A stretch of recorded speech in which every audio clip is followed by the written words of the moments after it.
asalaamaaleykum wa rahmatulah wa taala wa barakaatu mbokku téléspectateurs yi mbokku auditeurs yi di leen jaajëfee ci teewlu bi gannaaw bi ñuy sant yàlla julli ci yonent bi di ñaanal suñu yaakaar tey ëllëg Sëñ Tuubaa Xaadimu Rasuul yàlla yokk leeram tas ci barkeem ñuy ñaanal bépp xalif généraux bu nekk fii ci réew mi di si jël Serigne Cheikh Sidi Mokhtar Mbacké di si toftal Serigne Cheikh Jëmb Fall di ñaanal it ki nga xam ne mooy suñu buntu yoon mi Sëñ Moas Mbacké yàlla na yàlla yokk leeram tas ñu si barkeem. gannaaw nag bi nga xam ne nag dañuy jaale suñu benn confrère boo xam ne dafa nekkoon TFM ñu gën ko xam ci Déguène Chimère Diallo mu nekkoon kenn ci man ndax yàlla def na ne cheminé na ñu ngi toll ci juróom benn at ci bokk ay liggéey ma koy seede nag mu doon noonu koo xam ne ku rafet xel la ku baaxoon la di ñaanal yàlla rek mu teeru ko ci àjjana yu gën a kawe. ñu dellu si waat seen émission tolluwaay jamono tey jii ñu fas yéene ko waxtaanee li nga xam ne moo jëm. ci marché bi nga xam ne amoon nañ ko démb ci àjjuma ji ak it li nga xam ne moo jëm ci wàllu pétrole ak gaz bi nga xam ne lëmbee na réew mi ci noonu tey jii dañu fas yéene nag dalal ñaar ci wàllu kujje bi ak ci wàllu pouvoir bi ngir rek waxtaanee wàllu marché bi bu loolu weesoo daañu dellu si waat ci li nga xam ne moo jëm ci wàllu pétrole bi wàllu Petro-Tim dellu si waat ci jeunesse bi ngir rek sénégalais yi gën a comprendre lan moo nekk ci dossier boobu ci plateau bi bokk na ci ki nga xam ne mooy Djibi Thiaw bokk ci Alliance pour la République di maire de Réfane salaamaaleykum. waaleykum salaam ñu ngi lay nuyu di nuyu monsieur Souran. voilà ci plateau bi également Mokhtar Souran muy président UNP Union nationale patriotique ñu am mbégte également dalal ko ci plateau bi salaamaaleykum. bi ñu ngi lay fay ñu ngi nuyu auditeurs yëpp ñu jiital ci sëñ Sidi Mokhtar ak waa Touba ak suñu militants yëpp ak waa Sénégal yëpp di nuyu aussi monsieur Thiaw bi nga xam ne moom laa waxtaanal. salaamaaleykum mbokku téléspectateurs yi mbokku auditeurs yi ngir rek campé débat bi dañuy ñëw ci li nga xam ne moo gën a fës ci wàllu pétrole boobu ndax démb am na marche boo xam ne amoon na ci biir dëkk bi suñu reporter Cheikh Diop teewaloon nañ fi dañuy koy déglu ci li nga xam ne reportage bu mu ci def ñu doog a dugg ci waxtaan bi. marche bi nga xam ne waa coalition Manko Wattu Sénégal ñu ngi ko doon amal ni ki démb ci ajjuma ji mu mel ni jëlewuñ ci ndam ndax ñi nga xam ne ñoom ñoo di way takk der yi may ñu leen benn yoon fu ñu yàkkee seen i ay naaj. ñun dañu nekk opposition républicaine ñu jaar fi ñu war a jaar pour être conforme à la loi malheureusement dañu nekk ak nit ñoo xam ni xamuñu lan mooy démocratie parce que ñun li ñu bëggoon mooy dox ci jàmm ak salaam wane réew mi naqar bi nga xam ne am nañ ko malheureusement yéen gis ngeen li xew. Macky Sall moomul réew mi te dañ ko mën. jàmmarloo bi ci meddu Ndakaaru nag doonoon lu metti lool ci ñi nga xam ne ñoom ñooy ñu dëkkee ca wet boo nag di ñaawlu lu ni mel ndax liy tooy ci ñoom lay jugee. lii moom franchement du yoon dëgg du yoon parce que ñun fii lañ dëkk HLM Fass et à chaque fois dañuy seetlu ne dëkk bi suñu amee li ñuy métti lu fii lañ koy métti lu lee suñu koñ et si toutefois les choses tournent mal ce sont les jeunes du quartier qui vont payer les pots cassés et je comprends non dañ ci sonn quoi franchement parce que déjà là policiers suñu leen di dàq ji dañuy daw dugg suñu biir kër yi te policiers yi ñoom ils ne cherchent pas à savoir à comprendre suñu gisee nga dugg si biir kër yi foofu la ñuy dóor lakk ni mooy duñu xool na am na xale duñu xool na am na mag duñu xool na am na malade te ñun loolu dañ ci sonn franchement. Barthélémy Diaz kenn ci ñi nga xam ne rek waa coalition Manko Wattu Sénégal daal dina koy invité ni ki démb ba taxawoon mu wàccoon ci terrain bi ñi nga xam ne rek ñoom ñooy way takk der yi demoon fële ci hôtel de ville bu Mermoz daal di fay sànni ay lacrymogène ba tax ñenn ci ay ñooñu Barthélémy Diaz daal di ci am ay gaañu gaañu. nañ ko sànni nañu bàyyi Barthélémy Diaz nañu bàyyi jàmbur bi nañ ko bàyyi sonal nañ ko sonal nit ki du mën a wees nga dugg ci biir këram sànni ko lacrymogène bàyyi nii moo demoon xam sotti ba léegi ndox Barthélémy Diaz di ñaawlu lu ni mel. ku nañ dinañ ma dóor ay balak blanc ak di sotti ay lacrymogène fii ci mairie bi kooku dañ koy ñaawlu parce que ñun waa parti socialiste des valeurs lenn rek la ñu def tey mooy dem wuy ji ci invitation coalition Manko Wattu Sénégal exercer benn droit constitutionnel lu tax nag ñu jàpp ne que tey dañu naroon marché bi parce que dañu jàpp ne que tey dañu naroon dox ndax bu Sénégal nguur bi bàyyi doole bu muy jaay nit ñi parce que loolu moo fi am tey yoon la ñu dugal suñu loxo ci marche bu mel noonu parce que dañu bokk ci dëkk bi te ay politique lañu te lu xew ci dëkk bi tey tamit suñu jàppee ne ñun bokkuñu ci parce que dañuy bokk ci njabootu président Macky Sall mais ëllëg suñu bàyyee président Macky Sall dal ci kaw ñu nga xam ne ni tey ñoom ñooy opposition am ëllëg tamit bés bu ñu Macky Sall bëgg a liquider tamit boobaa fu muy jaaree ak ñoom rek foofu lay jaaree ak ñun. laaj bi nga xam ne population bu Sénégal daan dinañ koy samp ni ku démb moom moo di dañuy laaj ban pays la ñu nekk ndax jëf yu ni mel dafa ñaaw lool ci li nga xam ne rek moom moo di imam. suñu reportage bi nga xam ne suñu stagiaire maison muy Cheikh Diop moo ñu ko defal di ko gërëm di ko sant ci reportage bi voilà damay ñëw tàmbali waxtaan bi ak it ñi nga xam ne dañoo sooke woon marche bi muy wattu coalition wattu Sénégal yow Mokhtar Souran sa parti ci la bokk donc on peut imaginer que bokk nga woon ci marche bi mais gannaaw tey jii marche bi jeex na ban évaluation nga ci def ndax am ngeen ci satisfaction. dañ ci merci vieux dama bëggoon wax ni dégg naa mu naan marche bi dafa échoué seen kii doon def reportage bi dama bëgg wax ni ndam bu rëy la ñu am ci marche bi li tax mu doon ndam moo di nguur gi li mu jublu woon ci marche bi mooy tooxal ay leader opposition boo xoolee li ñu wax noonu naan dañu forcer barrage loolu amul. yàlla dafa def ma bokk ci nekk ci leader ci conférence des leaders waaye ma bokk ci ñi nga kàngam yi nga xam ne ñoo yor affaire bi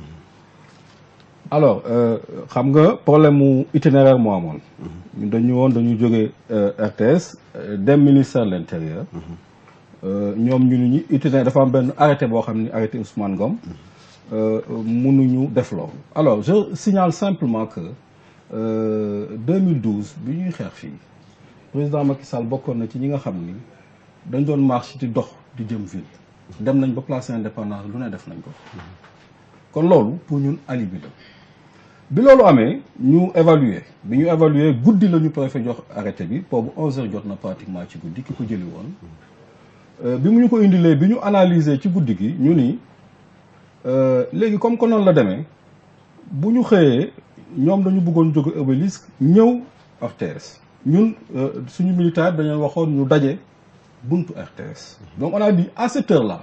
mënuñu changer loolu nañ wax suñu militaire yëpp fi ñu woon daje ñu daje fa bu ñu xëyee ñun ñëpp comme que grande mosquée dafa jege RTS ñu nañ fa jullee bu ñu jullee ba pare ñu dox nànk dox ba foofu jël nit ñi ñëw ak ñoom buntu RTS loolu lañ décidé woon loolu ñoom xam nañ ko xam nañ ni bu fekkoon ni dañu bëggoon dem ministère de l'intérieur daañu jël suñu ay dispositions am ñu fa ne kenn newul woon ministère de l'intérieur kenn newul woon au-delà même de fi ñu nekkoon on s'est cantonné là-bas bi ñu demee di julli ba pare li xew démb lu yéeme la ndax loo xam ni lu ma dund la man biñ jullee ba pare war a jógee grande mosquée ni nañ xaar ba militants yi ñëw Obélisque ñu daje ba mbooloo mi dajaloo ñu jóge fa. bi ngeen jullee bu pare da ngeen dem Obélisque. ba avant ñu dem Obélisque lañ ñu fekk foofu. ok ki nga xam ne moo jiite opération bi kooku moom bu yàggee jiite opération ni dana daj Sénégal maa la ko wax tey wane na benn mépris boo xam ni ndax foofu ñu fa newoon ay kilifa ko fa newoon ay ancien premier ministre ancien président de l'Assemblée nationale ancien ministre il faut d'ailleurs ñu xam ni opposition. ak pouvoir ñi ne woon opposition ñoo ne pouvoir tey ñi ne pouvoir dañu dem opposition ñi ne pouvoir dem opposition donc il faut qu'on apprenne à se respecter waa ji bi mu ñu fa fekkee dafa dal ci suñu kaw allez dégager ñu ni ko yow kan ngay waxal bay dégager yow nii ngay waxee ay nit ñoo xam ni ñun yàquñu rassemblé wu ñu defuñu dara mu jël kenn rek bëgg yóbbu boo xante bu metti am fa comme ça deful dara boo dara dal ci suñu kaw bi loolu amee ñu ni bon comme que ñoom ñun mun nañu sax piéger fii jàppuñu fii couper ñu ak suñuy militants léegi nañ génn ñu nañ génn dox ba Obélisque bu ñu jógee Obélisque ñëwaat ci lieu de marche bi ñuy génn mënuma la wax fitna bi ñu indil ils nous ont agressé physiquement bi ngeen bi ñuy jógee grande mosquée di dem RTS pour jëm Obélisque pour jëli militants yi. d'abord da ngeen def convoi quoi. nank rek. mais est-ce que là du problème bi également monsieur Souran foofu la jógee parce que c'était déjà tracé que Obélisque ngeen di jógee. maa ngi ñëw maa ngi ñëw. d'abord dañu baare koñ yëpp donc ñun suñu oto ñu ngi ci biir. bu ñu jullee foofu koy foog xanaa daañu génn dem ci marché bi. parce que dañu ni de 15h on a dit nañ xaar ba 15h jot. parce que 15h jotul mais 15h comme que axe marché bi ñun ci lañ ne. problème warul am. mais bi ñu génnee il fallait voir am na ci ay nit ñoo xam ne physiquement dañ ñu agressé physiquement il a fallu que ñu résister pour yegg ci place bi ñu demee foofu ñu ne léegi li ñu war a def mooy dañ dem jëli militants yi place de l'Obélisque bu ñu jógee place de l'Obélisque ñu dox ak ñoom loolu xam nga maa ngi woon ci biir bi ñu demee ba jub place de l'Obélisque ñu ne militants yi léegi nañ ñëw rejoindre ñu àndandoo pour dem alors bi ñu ñëwee ba RTS dafa am ñaari rond-point dafa am en face RTS am rond-point boobu am Malaw bi juste à côté bi ñu ñëwee ba foofu ñu ni léegi comme qu'on avait une voiture de sono ñu ni auto sono bi na ñëw rejoindre ñu ci moment boobu la ñu profité sànni ñu ay lacrymogène alors sànni boo xam ne sax à la limite liñ ci jubluwoon leen rek la mooy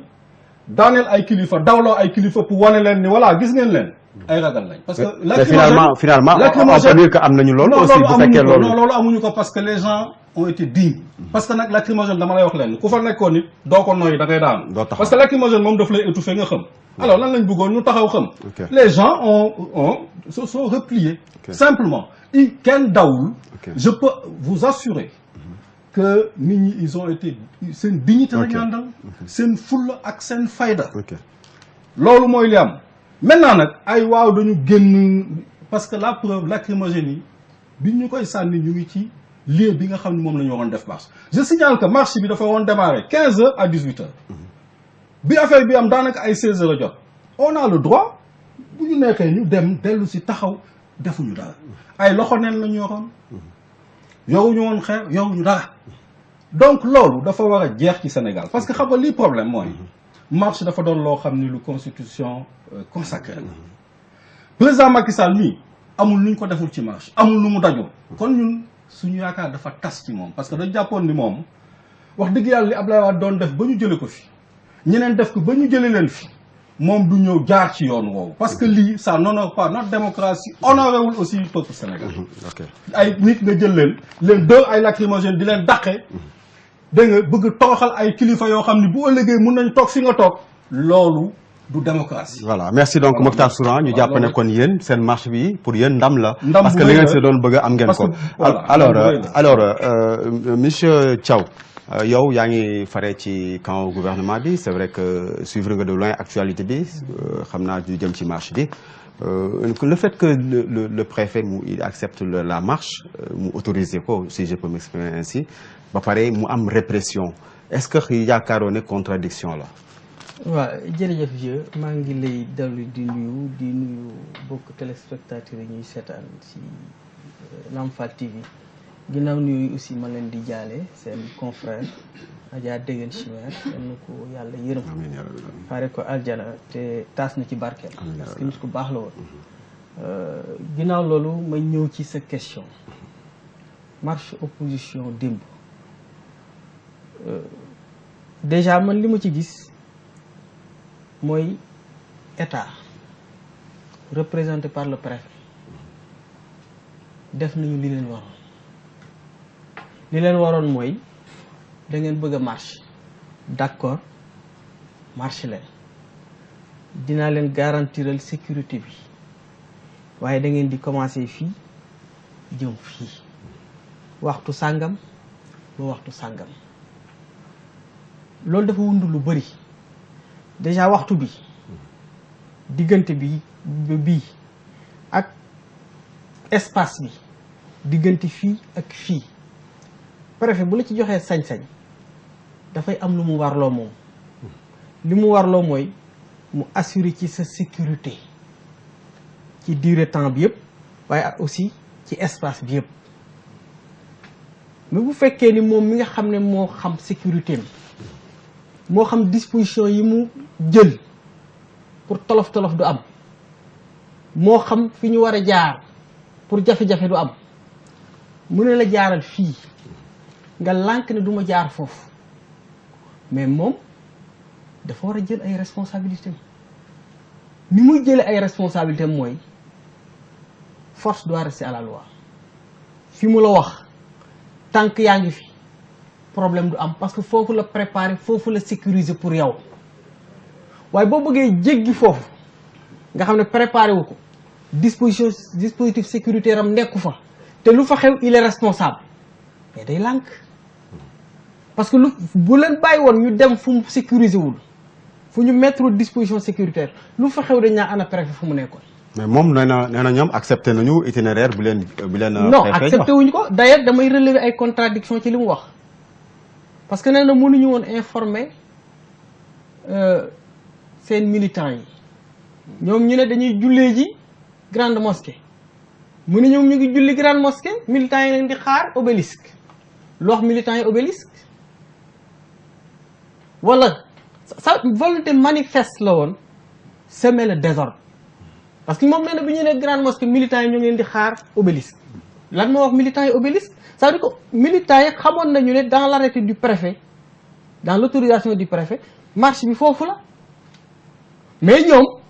beneen ambition la ñu amoon beneen objectif la ñu amoon maanaam créer benn flou boo xam ne dañu naa Dakar est à feu et à sang kuy marche pacifique gis ngeen image yi pneu bu ñu taal dañu wut ci marche pacifique gisu leen ay pneu ku ko taal c'est pas les policiers pneu bu ñu taal lu muy wut ci marche pacifique c'est-à-dire dama ne opposition Sénégal raté nañu démb occasion bu ñu wonoon Sénégal yi ne c'est une opposition responsable une opposition mûre dañu waroon rek respecter itinéraire bi ñu leen jox respecter temps bi ñu leen jox ñu dox wax seen soxla wax seen ñaxtu Sénégal yi déglu leen mu jeex vieux réew mi bu ñu ko taal réew mi bu ñu ko sàgganee réew mi bu ñu ko fooye te lii raam ci ñag bi la jëm je pense que opposition bu crédible boo xam ne day aspirer diriger état bi ëllëg am na beneen comportement bu mu war a am buy dalal xelu Sénégalais yi xam nga opposition bu crédible. dafa am solo mais aussi moom dégg naa ko mu ne du temps de Macky Sall aussi doon nañu marche ba dem place de l'indépendance. pourquoi moom li nga xam ne dañ ko doon. accepter démb moom mënul accepter. là dama koy rectifier tout de suite ñun waa APR ak Macky Sall mosuñoo marché place de l'indépendance. mosu nañu yàgg foofu mosuñu fa dem ñun ña fa doon dem xam nañu leen. nous sommes des républicains. donc am na ñu fa doon dem. ñun dañu am na ñu fa doon dem bien sûr. mais ñoom la engagé. mais aussi c'était dans le cadre d'une coalition. non donc ça non ña fa dem seen turu bopp lañ fa daan demee. ñun ñoom ba ñu fay dem di sànni xeer ak a xeer ñun dañ doon dem di campagne jox ak sénégalais yi ña fa doon dem xam sénégalais yi xam nañ leen seen turu bopp lañ fa demee. c'est-à-dire dama bëgg tey parce que Sénégal moo soxla opposition bu crédible. opposition nañu xoolaat seen bopp. maanaam ñun fexe nekk des gens responsables. yoo xam ne ëllëg Sénégalais yi bu ñu gisee ne doy na vraiment ñu am confiance bu ñu tourner vers ñoom. mais vraiment nii ñuy doxale nii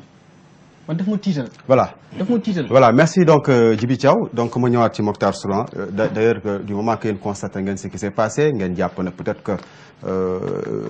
force de l'ordre yi li ñu waroon defuñu ko am na débordement peut-être qu'il y a quelqu'un qui est derrière tey jii ban jàngat ngeen ci def. à propos de cette marche pour tënk rek comme ça ñu mën a dugg ci wàllu Franck Timis. non bala ñu ci dugg xam nga lii c'est important c'est une question extrêmement importante ndax marche bi du woon affaire Franck Timis rek ñett yee fa taxoon ñuy marche problème mu démocratie ngi ci problème mu liberté ngi ci problème mu pétrole ngi ci te ñaar yooyu dafa am solo lool donc buñ ko escamoté dire dafa ni opposition bu responsable xam nga man li ma jaaxal ci Sénégal mooy da ngay ànd ak nit Abdou Mbaye ñoom kan moo jëlee Abdou Mbaye te du Macky président Macky Sall il y a quelques instants il y a quelques mois rek lan la doon wax ci Abdou Mbaye nit ñi dégguñu ñi fi nekk ñëpp ku ci ne liggéey na ak ñoom jamono ja muy liggéey ak ñoom daf leen doon traité di responsable il faut que ñu arrêté yenn concept yi ñuy wax kenn gënu fi responsable kenn gënu fi bëgg réew mi kenn ñi fa nekk ñi ne opposition ñi ci nekk ñëpp ay kilifa la musu occupé ay fonctions yu gën a kawe ci réew ñooñu mënoo taxaw ne ay responsable lañ xam nga li gën a grave Sénégal mooy opposition amul président Macky Sall ñu bëri gëmuñu ko woon dañ jàppoon ñu dem fenn dañ doon ree gis nga li mu wax naan lii raam ci ñag bi la jëm lii raam effectivement ci ñag bi lay jëm ndax xam nga fu muy mujjee mooy ñu jëlee leen comme ni ñu fi jëlee woon Ablaye Wade parce que c'est les mêmes effets c'est les mêmes causes qui vont produire les mêmes effets c'est-à-dire maanaam ku wax mais xoolal affaire Barthélémy Diaz lu ko gën a ñaaw amul yow mënoo jël Barthélémy Diaz il y a 5 ans nga def ko sa liste mu am problème ak justice diggante 5 ans tant que mi ngi ak yow kenn déggul dara Barthélémy Diaz kenn woowu ko ci dara mais parce que dégg nañ ni ñu opposition rek ñu commencé voilà nañ ko woo nañ ko convoqué xam nga man ni ma gisee politique bi mu ñaaw maanaam pouvoir bi nit ñi politiqué dañ ko jugé le 20 dafa ñaaw boo xam ni c'est-à-dire ku wax ñu jéem a xool nu ñu yàqe sa dara ñu jéem a xool nu ñu la jéem a ñaawale jéem la xas démb je le maintiens l'objectif visé gis nga li ñuy wax caaxaan la gis nga ñoom xam nañ ni naruñu woon dem ministère de l'Intérieur xam nañ ko la preuve fi ñu attaqué ci biir fi ñu autorisé la woon xam nga li ñu bëggoon gis ay kilifa yu daanu ñu ni xam nañu comme ni ñu ko ils l'ont fait d'ailleurs mais ça n'a pas marché. mais aussi maanaam ay Abdou Mbaye dugg na taxé yooyu ay caaxaan la parce que gis nga man aussi Mokhtar je ne comprends pas comment c'est que force de l'ordre yi ñu attaqué des personnes yoo xam ne defuñu dara aussi nee naa la xam nga man xamaloo ma caaxaan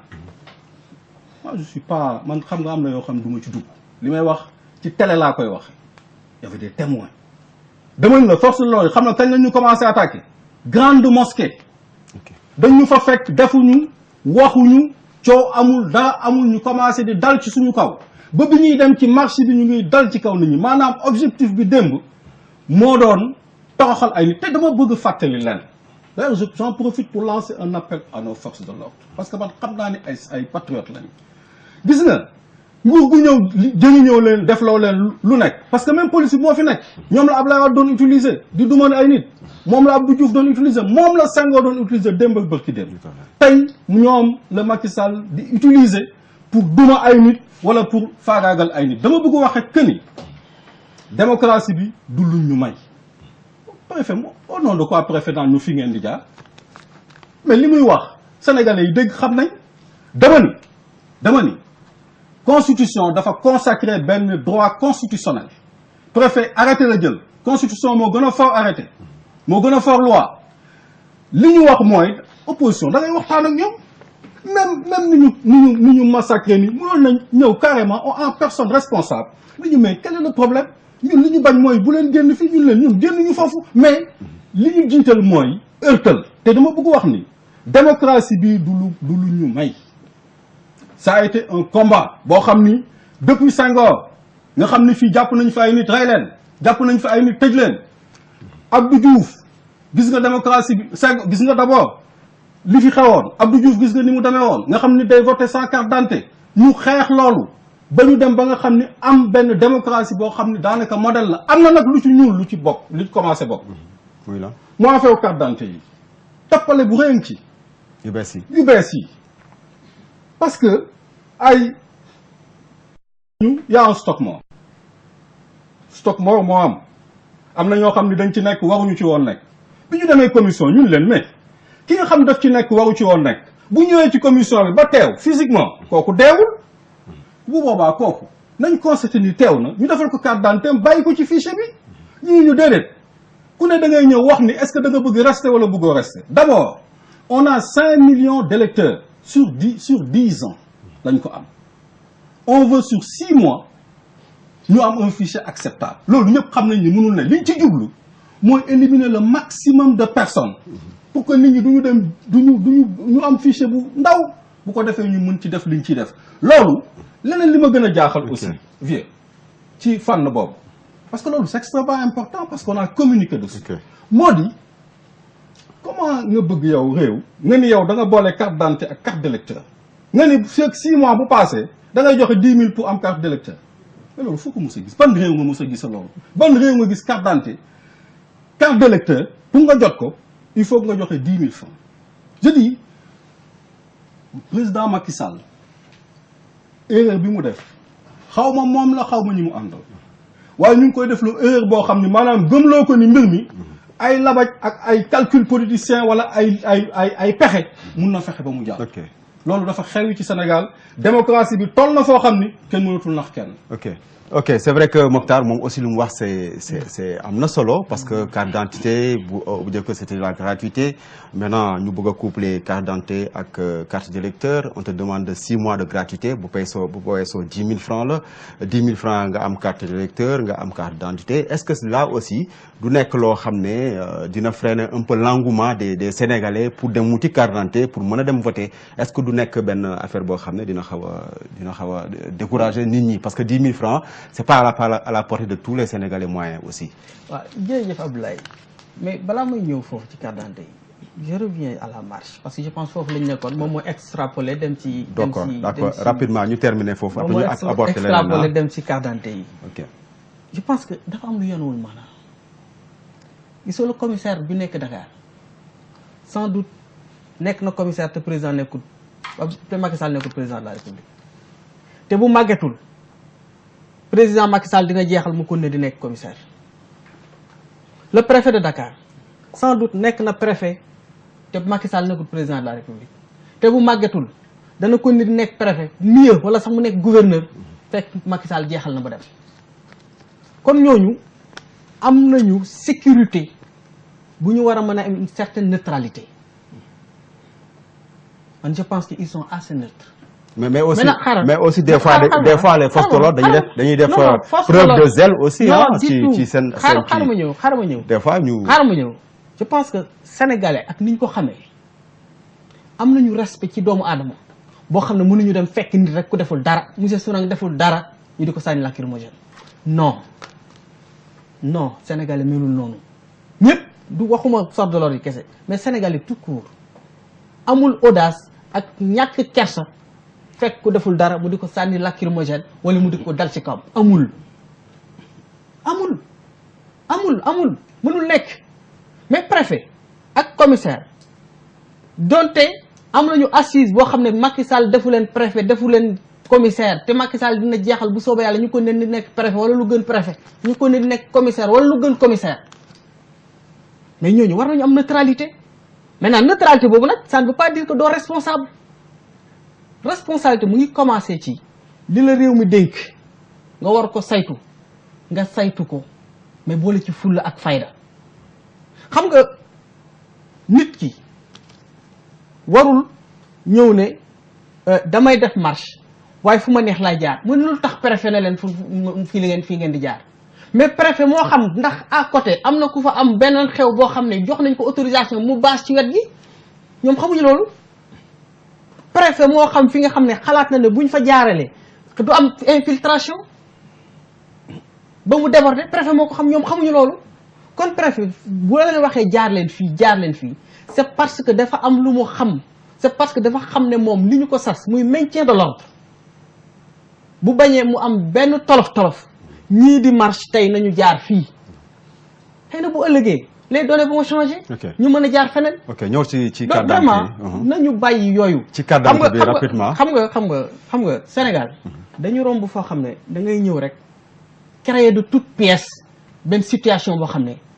dañu naan réew mi amul jàmm. l'unique objectif de l'opposition benn objectif la opposition amoon démb mooy fexe bañ ne réew maa ngi tàkk mais réew mi du tàkk. du tàkk bu soobee yàlla. rapidement ci carte d'identité maintenant pour carte d'identité yi man je pense que là aussi beneen défaite la opposition. comment ça. xam nga lu tax déjà carte d'identité yi ñu yore nii dañ koy changer quoi qu'il arrive jëm carte d'identité biométrique bu CEDEAO. ça veut dire que ñun ñëpp kenn ku nekk boo bëggee am carte d'identité valable di nga dem changer ko. mais boo koy changer nel damay voter mu jeex c'est aussi simple que ça. donc pour am carte d'identité ak pour voter il te faut 10 000 francs pour passer 6 mois. non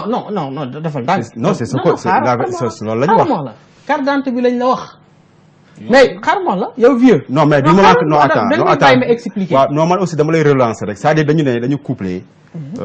carte d'identité bi ak.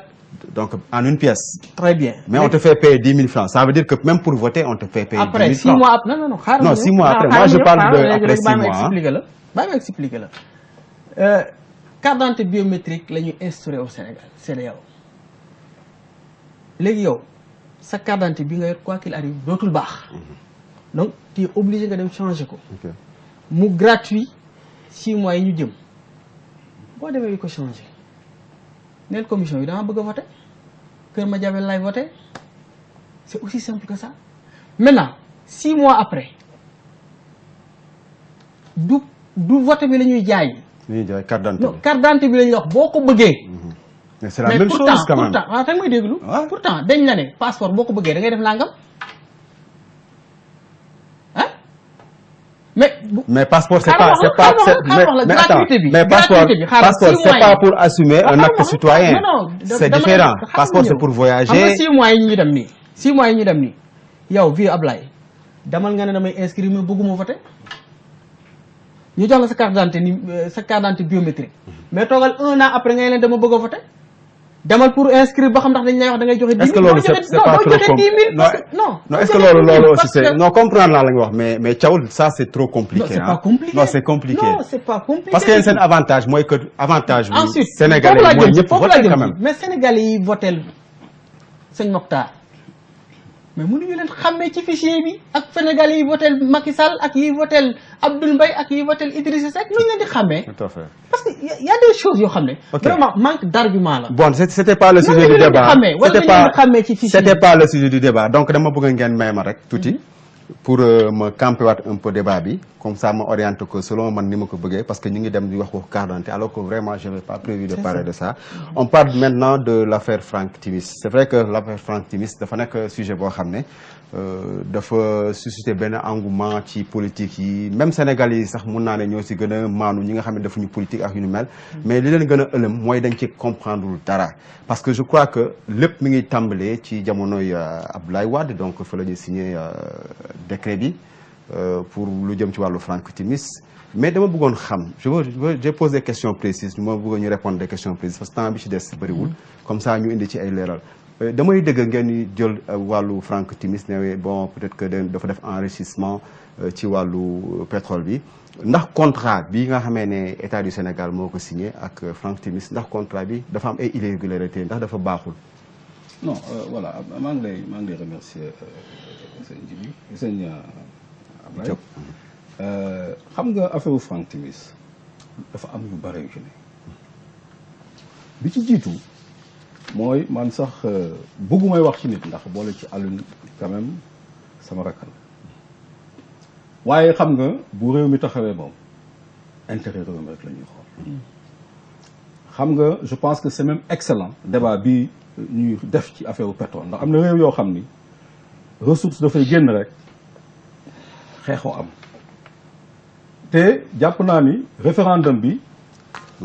dafa am benn point bu am importance bu ci nekkoon bien que man non laa voté moo di nos ressources naturelles maanaam le contrôle citoyen de la gestion de nos ressources naturelles maanaam collectivité bu ne am nga sañ-sañ may nañ la sañ-sañ léegi nga wax ci loolu donc je pense que le fait même que ñu wax ci waxu pétrole bi quelque part jàpp naa ni lu positif la waruñu ko woon jàppe sax comme lu négatif parce que day tax parce que loolu moo tax ñu créer COS COS Petrogaz. J'espère simplement que daañu xool composition bu baax mais l'idée loolu la ñu waroon tàmbalee alors mais loolu moo ko indi c'est-à-dire loolu bu amul woon buñ ci waxul li muy jur mooy am benn minorité bu akimoo alalu réew mi te alalu réew mi ñun ñoo ko bokk te Sénégal nit ñi dañu sonn donc buñ demee ba ni gis nañ pétrole yaakaar am au lieu mu profitoo citoyen mu profitoo une minorité ça peut poser problème je pense que affaire pétrole Timis li ci jiitu nga xam ni problème dëgg la mooy Aliou Sall dafa nekk bureau économique Chine bureau économique mooy bureau bi nga xam ne day fexe bu gisee investisseur faut rappeler année bi dina baax 2012 ba 2012 ma nga foon voilà ba 2012 ma nga foon bi président Macky Sall di fallu ba boobu ma nga Chine alors bureau économique mooy bureau bi nga xam ne mooy tax boo gisee kenn ku bëgg investir wala ku am alal nga indi ko sa réew ñu dénk ko mu nekk Chine xam nga kooku boo gisee ay investisseurs chinois ñu bëgg ñëw nekk ci wàllu pétrole nga indi leen Sénégal jékki-jékki ñu gis ni ñooñu nga indi woon wëlbatiku nga ànd ak ñoom di def ak ñoom business te nga nekk fonctionnaire parce que jamono bi mu leen di indi boobu démissionné gul au niveau de l'ambassade en tant que fonctionnaire loolu man dama jàpp ni xel nanguwul loolu. double fonction la. xel nanguwul loolu. tey jii même boo indee ay nit lu ñu am ci alal dooni naa ci profité am ci dara loolu sa liggéey la loolu sa liggéey la première erreur après Aliou Sall mooy loolu moo di indi ay nit nekk bureau économique ànd ba pare di def affaire mooy première affaire deuxièmement nga xam ne loolu mais c'est évident moo di gis nga boo nekkee rakku président